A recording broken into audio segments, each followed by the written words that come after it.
Let's talk about servicing on a modern Vespa scooter. If you purchase a new Vespa scooter, you're told to come back to the dealership at 1,000 kilometers. The first service, very important for Sprint and Primavera owners. Both will have a modern iGet engine. After that 1,000 kilometer first service, the dealer typically tells you, unless something breaks, we don't need to see you again until 10,000 kilometers. However, if you're a manual reader like I am, you might notice that there's another service, an in-between, 5,000 kilometers. 3,100 miles, 3,106 to be exact, and as I boot up my scooter, you'll see that is exactly what I'm at. You'll also see that the service wrench icon on the bottom left is illuminated, letting me know that there is a service pending. And the Vespa Mia app, which I use regularly, every time I boot it up, it tells me there's something coming up, you need to get it taken care of. It'll even get bossy about things, and this is at the 0 mile point, technically not even over. So imagine my surprise when I call the servicing dealer to schedule my 5,000 kilometer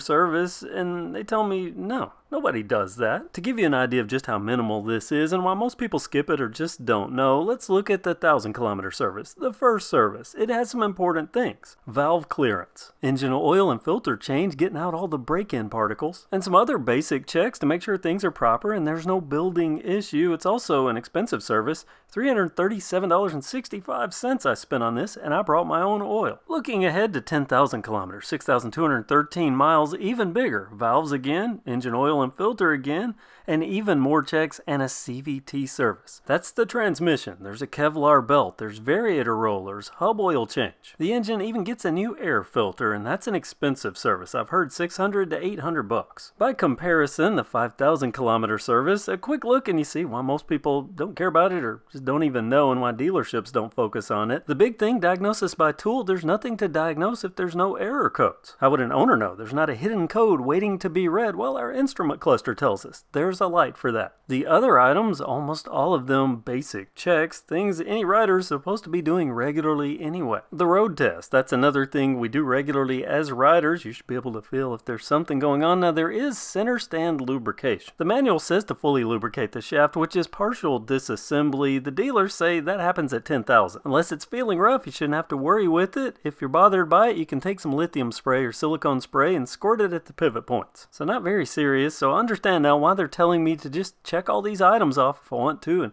click continue on the app and then show up at 10,000 kilometers. All good, except I'm pretty picky about this stuff. So today I'm going to document my 5,000 kilometer self-service on my Vespa Sprint 150S using the Vespa service manual as my guide, but I'm going to add a step. And my step that I'm adding requires the engine to be warm before I start this, so let's go for a quick ride. Plus, I needed 6 miles to get it exactly at 3,106, which is perfectly 5,000 kilometers. I don't know, it's kind of weird, but that's me. And there's our new stadium. My tuition over the years paid for part of this. Perfect mapping, I return at 3,106. That's exactly 5,000 kilometers. I have a previous oil change video, so some of these items are going to be carryovers from that. I'll put links to all the tools that you see here, plus some extras that I'm going to use down in the description, like the shallow oil pan, the shallow socket, that oil pan. Remember last time I got a little messy? I have revised the approach today. I have high confidence, and the list that I printed out of the Vespa Mia app. Diagnosis by tool not applying, that means electrical system and battery, our first check item. Normally the battery would be accessed under the center mat with those 4 bolts, but I don't need to do that. I installed a battery tender lead in another video.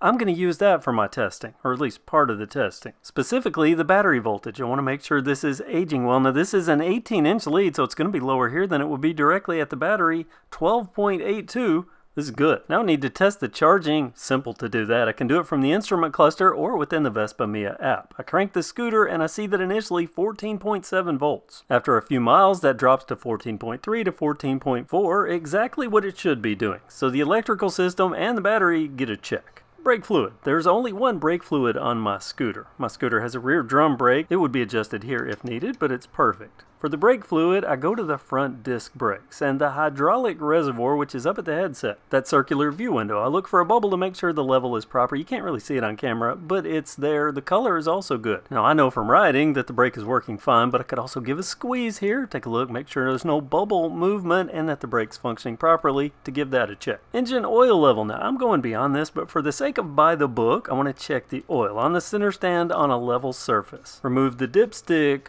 wipe to clean, insert threading all the way back in. Don't listen to AI, it'll tell you to just touch it in. No, you thread it all the way in on the iGet. and check, and there it is. In the crosshatch, I'm at a good level. I could even add a smidge if I wanted to top it completely to the tippy top, but it's good. Now, I would thread this all the way back in and seat it if this were the standard 5000 service, but I'm going to leave mine open. I'm coming back to this for my enhanced service, but as far as the 5000 service, this gets a check.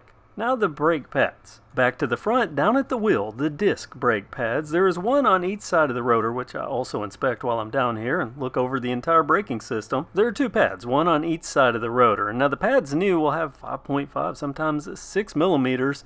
4 to 5 millimeters is excellent. 2 millimeters is the replacement point. 5.1, I deduct 0.1 for the air gap. 5 millimeters, that gets a check. Tire pressure and wear. Now I removed some air from the tire just to capture this footage since I check it regularly. Inflation chart says 26.1 psi for the front. I do 26. Rear pressure, dependent upon rider weight and load on the scooter, mine will be 29. Tire wear, another place I can use my caliper. Tread depth up front, another 5.1. The legal limit 1.0. Recommended replacement 2 millimeters. The rear always wears faster. Mine's still good, 4.5 millimeters. And while I'm at the tires, I look over the sidewalls, look at the rim, the entire wheel, make sure everything on both wheels is good. Meaning this check gets a check mark. Now next is road test, but I'm going to skip past that and go to this center stand lubrication. There are 4 points that need lubrication. The hook's on the spring, the lower hook and the upper hook, and then the center stand shaft, but just where I can get in between there on both sides, which per the dealer can be done with a squirt of lubricant that's incredibly hard to film, so this footage is going to have to do. And per the manual, work it back and forth a few times on and off the stand, but I had flip-flops on and didn't want to film that. Road test time, the fun part. Me and a buddy on his vintage 61 Vespa VBB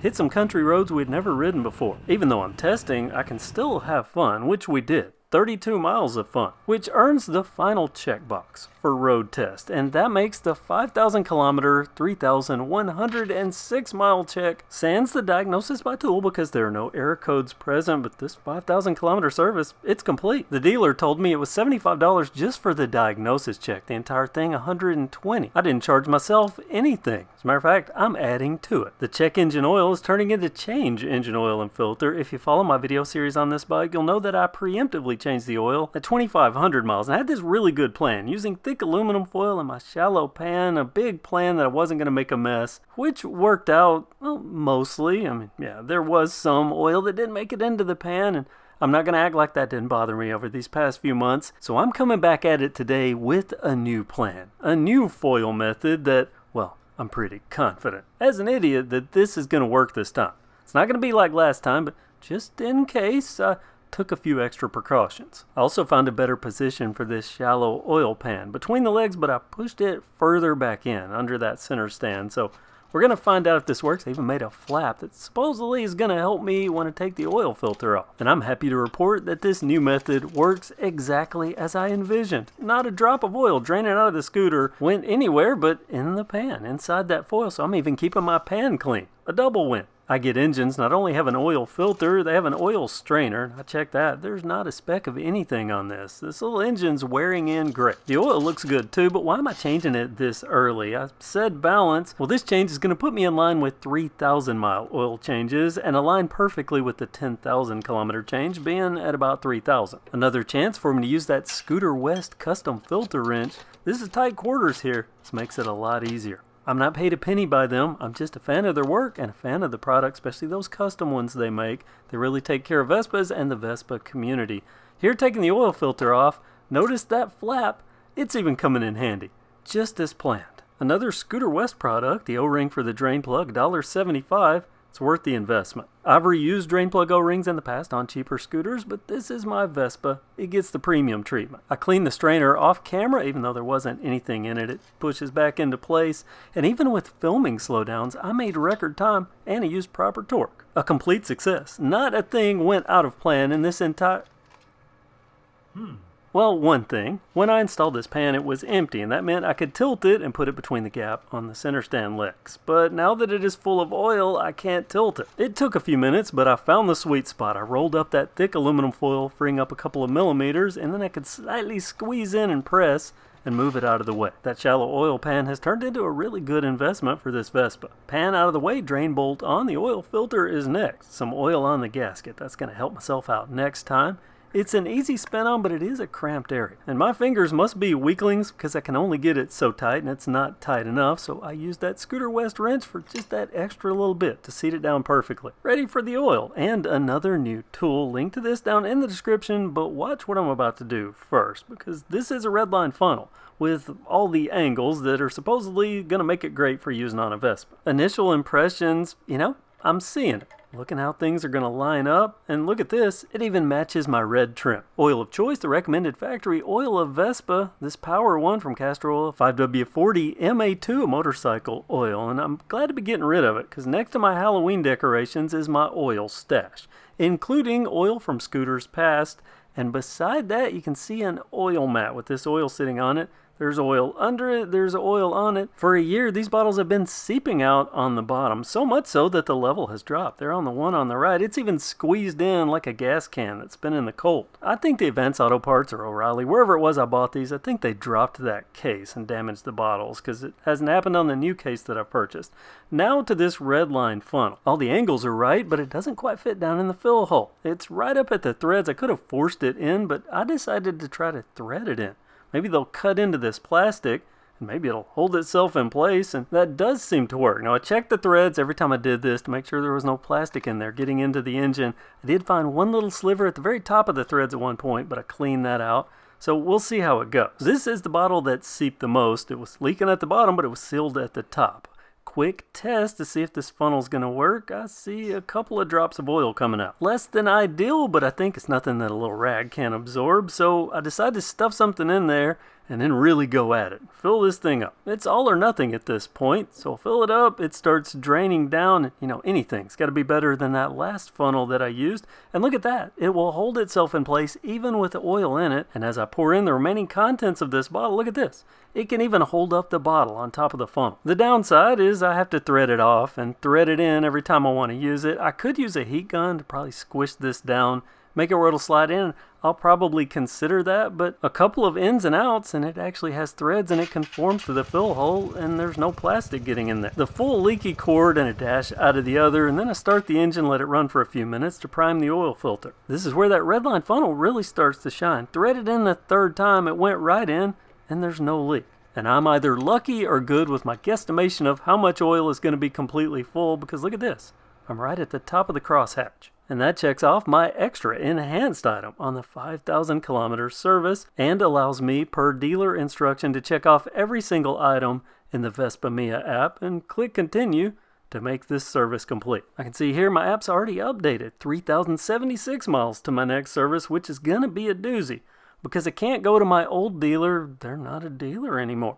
The Nashville dealer's gone. So no quick run up the trace, which I can take on my scooter for just a few dollars.